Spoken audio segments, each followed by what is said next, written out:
নমস্কার বন্ধুরা, travel with Milton চ্যানেলে একটা নতুন ব্লগ ভিডিও সবাইকে স্বাগত। আজ আমরা যাচ্ছি আমাদের ওয়ার্ক প্লেস থেকে মাত্র টোটোতে 15 মিনিট দূরে রয়েছে শ্রীরামপুরের রাধাবল্লভ মন্দিরে। আজ দুপুরের ভোগের জন্য এখানে ইনভাইট রয়েছে। শ্রীরামপুরের বুকে রাধাবল্লভ মন্দির বহু প্রাচীন আর একটা ঐতিহ্যশীল জায়গা। এই সুযোগে আপনাদের জন্য একটা ছোট্ট ভিডিও তৈরি করলাম। যাওয়ার পথে একবার আমরা এই সুযোগে মাহেশের শ্রী শ্রী জগন্নাথ মহাপ্রভুর মন্দির ঘুরে নেব আর এই পুরনো ঐতিহ্যশীল রথের পেছনের ইতিহাস সম্পর্কে জানবো। তো চলো যাই, কিছু করে দেখাই। জগন্নাথ সম্প্রদায়ের অন্যান্য কিংবদন্তিদের মতো মাহেশের গল্পটিও আকর্ষণীয়। কিংবদন্তি অনুসারে বাংলার একজন সাধু দেবানন্দ ব্রহ্মচারী পুরীতে তীর্থযাত্রা করেছিলেন। পাণ্ডারা তার যোগ্যতা নিয়ে সন্দেহ প্রকাশ করে তাকে সরাসরি ভগবানকে ভোগ দিতে বাধা দেয়। ভগ্নহীতা দেবানন্দ মৃত্যু পর্যন্ত উপবাস করার সিদ্ধান্ত নেন। তৃতীয় দিনে তিনি স্বপ্নে ভগবানের কণ্ঠস্বর শুনতে পেলেন যে, দেবানন্দ, বাংলায় ফিরে যাও। ভাগীরথীর তীরে তুমি মাহেশ নামক একটি স্থান পাবে। সেখানে আমি তোমাকে বিশাল নিম কাঠ পাঠাবো। সেই নিম কাঠ দিয়েই তুমি বলরাম, সুভদ্রা আমার প্রতিমা তৈরি করো। দেবানন্দ মাহেশে ফিরে এসে তার সাধনা শুরু করলেন। কয়েক মাস পর এক ঝড় বৃষ্টি রাতে নিম কাঠ নদীতে ভেসে এসে আবির্ভূত হলেন। দেবানন্দ জলে ঝাঁপিয়ে পড়ে কাঠের টুকরোগুলো তুলে আনলেন এবং একটি ছোট্ট মন্দিরে স্থাপিত মূর্তিগুলো তৈরি করলেন। সেগুলো এখনও যথাস্থানে রয়েছে।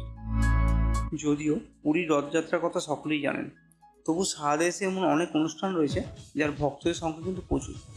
পুরীর পর দ্বিতীয় প্রাচীনতম রথযাত্রা হলো পশ্চিমবঙ্গের হুগলি জেলার শ্রীরামপুরের শহরতলিতে অবস্থিত মাহেশের রথযাত্রা অনুষ্ঠান। পুরীর বাইরের স্থানটি জগন্নাথের পুজো করার সবচেয়ে বড় কেন্দ্র এবং 1396 খ্রিস্টাব্দ থেকে একটি অটুট ঐতিহ্য রয়েছে। এই রথযাত্রা আরও ইঙ্গিত দেয় যে চৈতন্য মহাপ্রভু তার ঐতিহাসিক তীর্থযাত্রা শুরু করার অনেক আগে থেকেই জগন্নাথের পুজো বাংলায় ছড়িয়ে পড়েছিল। শ্রীরামপুরে আমাদের ঐতিহ্যবাহী পথে আমাদের দ্বিতীয় গন্তব্য ছিল বল্লভপুর ঠাকুরবাড়ির স্থিরে অবস্থিত ঐতিহাসিক রাধাবল্লভ মন্দির।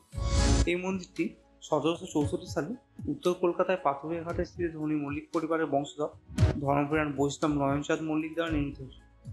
1837 সালে তার পুত্র নিমাইচরণ মল্লিক দেবতাদের নিত্য সেবার আয়োজন করেছিলেন। এই মন্দিরটি বাংলার বৃহত্তর আটচালা মন্দিরগুলির মধ্যে। আটচালা একটি আদর্শ মন্দির স্থাপত্য শৈলী, যার বারান্দায় 3টি প্রবেশদ্বার রয়েছে, 7টি সোজা ধারযুক্ত পিরামিড আকৃতি। রাধাবল্লভ মন্দিরের ইতিহাস খুবই আকর্ষণীয়। রুদ্ররাম পণ্ডিত মূলত একটি মন্দির তৈরি করেছিলেন এবং রাধাবল্লভজির মূর্তি প্রতিষ্ঠা করেছিলেন। তার মামারা শ্রীরামপুরের আশেপাশে ছত্রায় থাকতেন। বর্তমান রাধাবল্লভ মন্দিরের দোলমঞ্চ ঠিক সেভাবেই তৈরি করা হয়েছে যেভাবে ছত্রায় রুদ্ররাম এটি তৈরি করেছিলেন।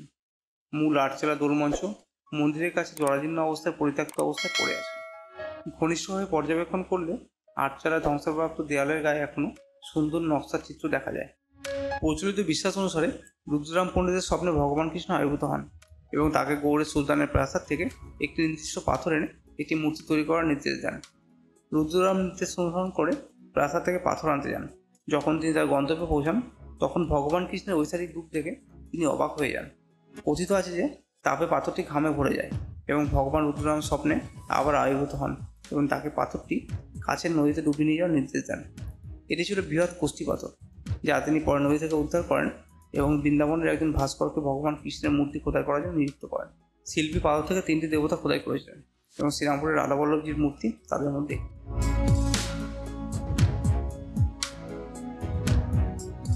রাধাবল্লভ মন্দির দর্শন করে আমরা দুপুরের ভোগ এখানেই গ্রহণ করি। তবে এখানে গিয়ে আমি এটুকু বুঝতে পারলাম, যারা তাদের স্পেশাল দিনগুলি এভাবে ভোগের মাধ্যমে সেলিব্রেট করতে চান, তারা কিন্তু এখানে ফোন করে নিতে পারে। এখানে কিন্তু এরকম আগে থেকে কন্ট্যাক্ট করলে এরকম ভোগের জন্য আয়োজন করা যেতে পারে। আমি এই ফোন নাম্বার ডিসক্রিপশন বক্সে দিয়ে রাখলাম।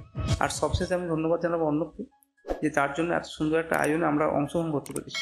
তো আমি এই ভিডিওটা এখানেই শেষ করছি। আপনারা ভালো থাকবেন, সুস্থ থাকবেন। আবার কথা হবে, আবার গল্প হবে, নতুন কোনো ভিডিও, নতুন কোনো জায়গায়। সকলকে অসংখ্য ধন্যবাদ।